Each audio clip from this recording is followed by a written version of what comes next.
Okay, good morning. We're out on Tuckertown Reservoir today. It's mid-April, chilly morning. Started out about 45 degrees. It should be warming up to about 70. Water temps are around 63, which is pretty good.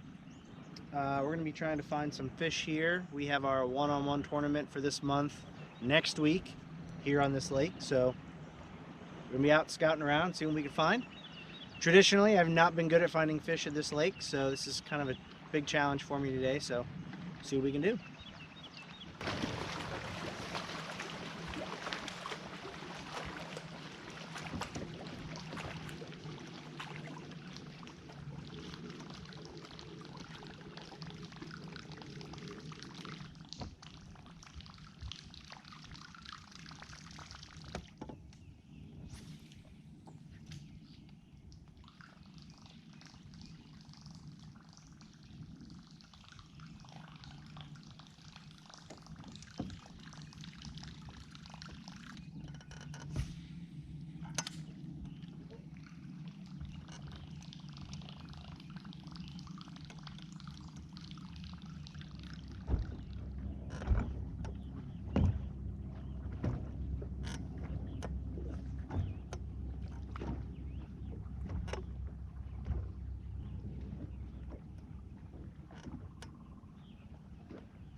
Got a bite.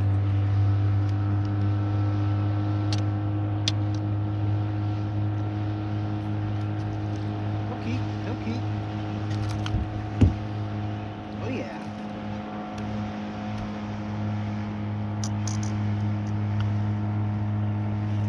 Here we go. First one of the day.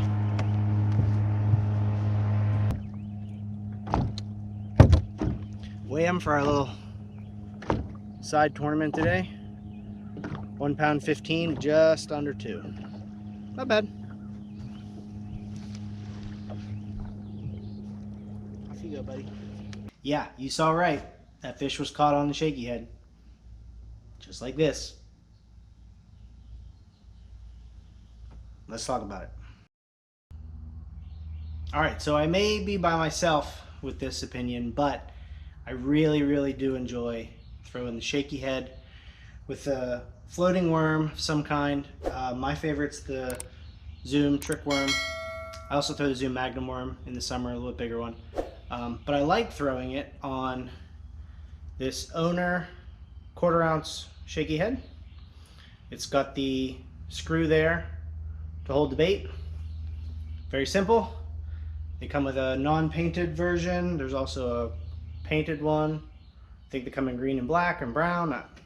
I don't really pay much attention to the color. I kind of just get whatever's available when I'm at the store or online. I have been throwing lately this tilapia magic color. Came across it by accident. A couple times it was the only thing that worked. I don't know why other colors just didn't work. This tilapia magic, it's kind of green pumpkin with some colored flake in it. I like these 1/4 ounce weight hooks. I think that's perfect. I don't usually go lower than that because I hate trying to cast something that's less than that on a bait caster. And anything more than that seems to be a little bit too quick of a fall. It seems to get hung up too much. So that's the setup, and I'm just throwing it on a medium, heavy, sometimes a heavy, of course. So the way I hook it here, I screw the worm onto the head, and then you find where the hook is going to penetrate, and you run that through, and you just want to bring it up so it's just barely exposed. And then you can even tuck that hook back in there, and now you've got mostly weedless presentation.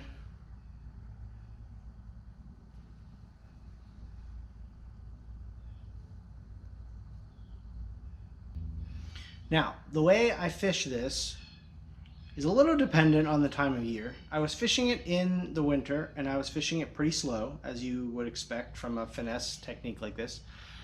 But then as it warms up and we get closer to spring and summer, I start moving a little faster, and it's still making contact with the bottom, but I'm kind of just sweeping it along in a little bit of a quicker motion.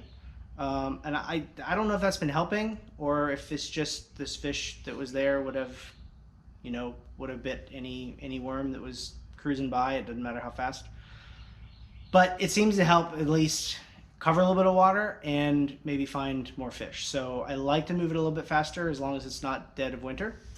Now you might be asking, where are you throwing this? Literally everywhere. Deep, I like to throw it towards any structure I see on the live scope. Live scope has been super helpful in this technique because I'll be scanning, I'll see a variation in the bottom, a stump, a rock, brush piles, and I'll just toss it towards that and just, kind of quickly drag it through there. Also up shallow. During spawn, I was throwing it up as shallow as I can get it. Sometimes, toss it up on the bank, slowly bring it back into the water from the bank, and kind of work it back that way. So there's really no limit to where you can toss it. And finally, I'm normally throwing the shaky head on a bait caster combo. The one that I like recently is this Abu Garcia Revo X. It's pretty simple. It's relatively moderately priced. You're not going to break the bank buying a combo, but I think quality-wise they're pretty good. They're very comfortable. They fit my hand really well. That's actually really important because you're going to spend a lot of time with your hand on the reel like this. I have small hands, so a big, higher profile bait caster sometimes is really uncomfortable. So these are a little bit of a lower profile, and that works really well for me. And as with most of my bait caster setups, I like to throw it on braided line, and then I attach a fluoro leader, and I like to use the FG knot. There's FG knot there. They do usually end up with this little fray tag of braid there, but that's no problem. That's good to go. Very, very strong. It's easy to tie once you get a little practice. It seems a little complicated, but it's not too bad. And that works on any range of fluorocarbon leaders. You don't have to match diameters like you do with some knots. So there you go. That's what's gotten me through these past couple of tournaments and been the most consistent bait for me for a few months now. Not very glamorous. Definitely takes time, a lot of work to put in, covering water. But it's been really great. If you haven't tried it, I'd recommend throwing it out there whenever you're kind of stuck and some of your go-tos aren't working. Tie on the shaky head.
boy.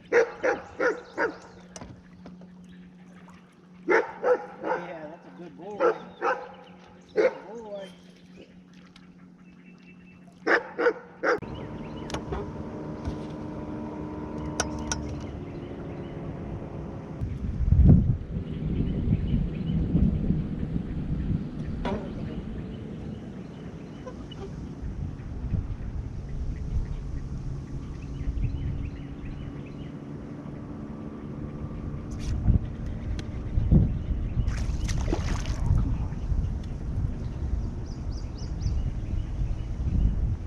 First bite in forever.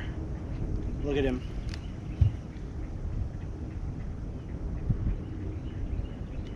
You are not big enough to play.